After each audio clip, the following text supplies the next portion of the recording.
Hello students, welcome in dream class. मेरा नाम बबीता शर्मा है और मैं आपकी बायोलॉजी टीचर। फर्स्टली मैं थैंक्स करूंगी ड्रीम क्लास को, जिन्होंने मुझे अपॉर्चुनिटी दी कि मैं अपने टीचिंग एक्सपीरियंस आप सबके साथ शेयर कर सकूं। मैं बेसिकली चंडीगढ़ से हूं और मैंने एमएससी बीएड की है। एमएससी मेरी बायोलॉजी से है। स्टूडेंट्स, मैंने पिछले 4 साल से as a teacher PGT biology teacher MNM international school में टीच किया है और इसके साथ साथ ही मैं इंस्टीट्यूट पे भी टीच करती हूँ, जहाँ बोर्ड एग्जाम्स की प्रिपरेशन करवाए जाते हैं और इसके साथ साथ ही हम कॉम्पिटिटिव एग्जाम्स की भी प्रिपरेशन कराते हैं।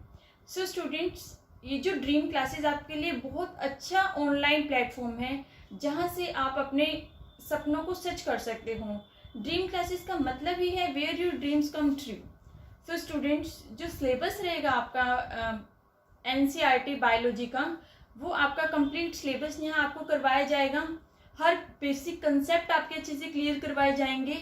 ये जो आपको पता है, ये जो आपका एग्जाम है वो 100 मार्क्स का होता है, जिसमें से 70 मार्क्स की आपकी थ्योरी और 30 मार्क्स का आपका प्रैक्टिकल होगा। और ये जो स्ट्रैटेजीज है, मार्क्स स्ट्रैटेजीज और सिलेबस कैसे डिवाइड किया गया यूनिट वाइज, ये मैं आपको नेक्स्ट लेक्चर में बताऊंगी। सो स्टूडेंट्स, बेस्ट विशेस मेरी आपके साथ हैं। All the best for your bright future. Thank you. Hello students, welcome in dream class. मेरा नाम बबीता शर्मा और मैं आज आपको +2 के बायोलॉजी के सिलेबस के बारे में हम डिस्कस करेंगे कि क्या सिलेबस रहेगा और क्या स्ट्रेटजीज रहेगी उसकी मार्क्स की। सो स्टूडेंट्स, जो आपने लास्ट वीडियोस में, लास्ट 11th क्लास में जो आपने पढ़ा था, पहले 5 यूनिट पढ़ी थी और +2 में अब हम इसकी नेक्स्ट 5 यूनिट, 6 से लेकर 10 तक इसकी नेक्स्ट यूनिट हम पढ़ेंगे। सो स्टूडेंट्स, इसको सिलेबस को डिस्कस करने से पहले हम डिस्कस करेंगे कुछ बेसिक थिंग्स कि बायोलॉजी होती क्या है। सो स्टूडेंट्स, बायोलॉजी, बायो आपको नाम से पता है, बायोलॉजी ये 2 वर्ड से बना है, बायो और लॉजी से। बायो का मतलब क्या होता है? Living things. लिविंग थिंग्स के बारे में पढ़ने को ही क्या बोलते हैं? बायोलॉजी। ठीक है, लिविंग थिंग्स में हमारे जीव जंतु, इसमें आ जाते हैं हमारे जीव जंतु, पेड़ पौधे, जो भी जीवित हैं उनके बारे में हम पढ़ेंगे, जिसको बोलते हैं बायोलॉजी। अब हम इसमें एनिमल्स के बारे में भी पढ़ते हैं और पेड़ पौधों के बारे में भी पढ़ते हैं। तो जो एनिमल्स की स्टडी होती है उसको हम क्या बोलते हैं? जूलॉजी। क्या बोलते हैं? जूलॉजी। जू में भी गए होंगे, चिड़ियाघर जिसको बोलते हैं, तो उसको जू क्यों बोलते हैं? क्योंकि क्या होते हैं उधर? एनिमल्स होते हैं, पशुओं को आप देखते हो, इसीलिए उसकी स्टडी को क्या बोलते हैं? जूलॉजी। और जो बॉटनी होता है, प्लांट्स की स्टडी, जिसमें आप प्लांट्स की स्टडी करते हो, उसको हम बोलते हैं बॉटनी। जिसमें वनस्पति के बारे में, पेड़ पौधों के बारे में आप पढ़ोगे, उसको हम बोलते हैं बॉटनी। सो स्टूडेंट्स, ये थी कुछ बेसिक टर्म्स जो आपको एज ए साइंस स्टूडेंट्स पता होनी चाहिए कि बायोलॉजी हम स्टडी ऑफ लिविंग थिंग्स को बोलते हैं, जूलॉजी हम स्टडी ऑफ एनिमल्स को और बॉटनी हम स्टडी ऑफ प्लांट्स को बोलते हैं। अब आ जाता है क्वेश्चन कि फादर कौन है बायोलॉजी के? किसने शुरू की बायोलॉजी? तो एक साइंटिस्ट है हमारे, एरिस्टोटल।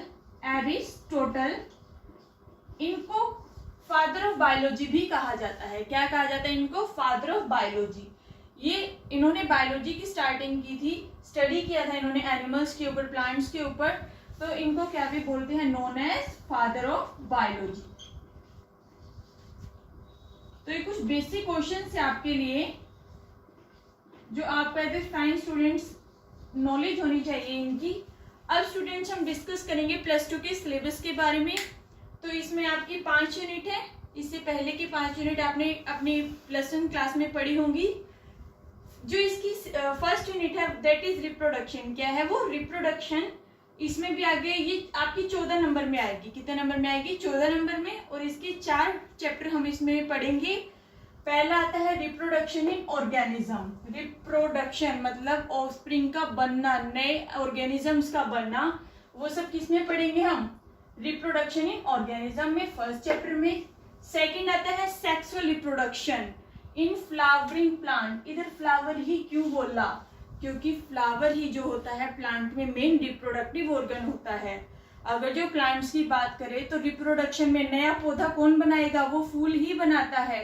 तो हम किस में पढ़ेंगे? Sexual reproduction in flowering plants.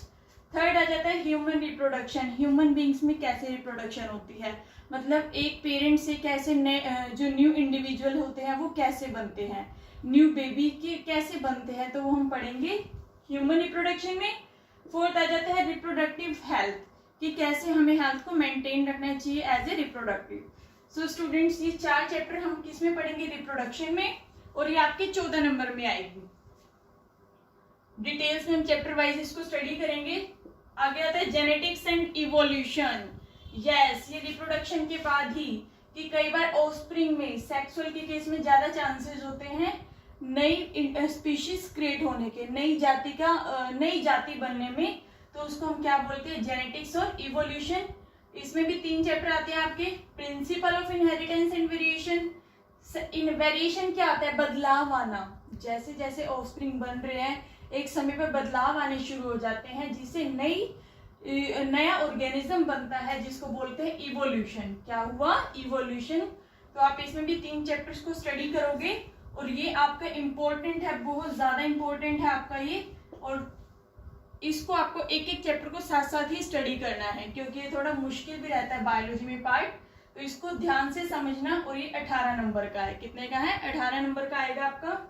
Next आता है biology and human welfare. Bio मतलब लिविंग थिंग्स के बारे में ही, और ह्यूमन से रिलेटेड उनकी बॉडी कैसे काम करती है, कैसे कोई भी अगर जो एंटीजन बॉडी में जाता है तो कैसे अपनी बॉडी को बचाते हैं, तो ह्यूमंस की हेल्थ के बारे में और डिसीज के बारे में पढ़ेंगे, और कौन कौन सी स्ट्रेटेजीज यूज की जाती है फूड प्रोडक्शन में।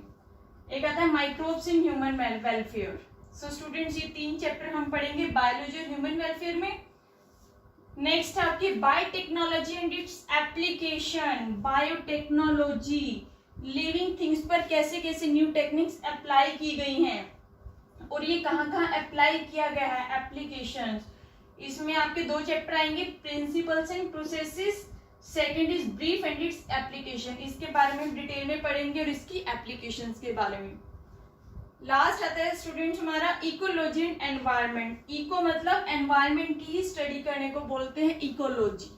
एनवायरनमेंट के बारे में ही पढ़ेंगे हम। इसमें आते हैं 2 चैप्टर आपके, first is organism and population and ecosystem, second is biodiversity and conservation environmental issue. Biodiversity different life की फॉर्म्स जो प्रेजेंट होती है, microbes, human beings, animals, plants, तो वो हम एक पर्टिकुलर एरिया में कैसे प्रेजेंट होती है वो पढ़ेंगे।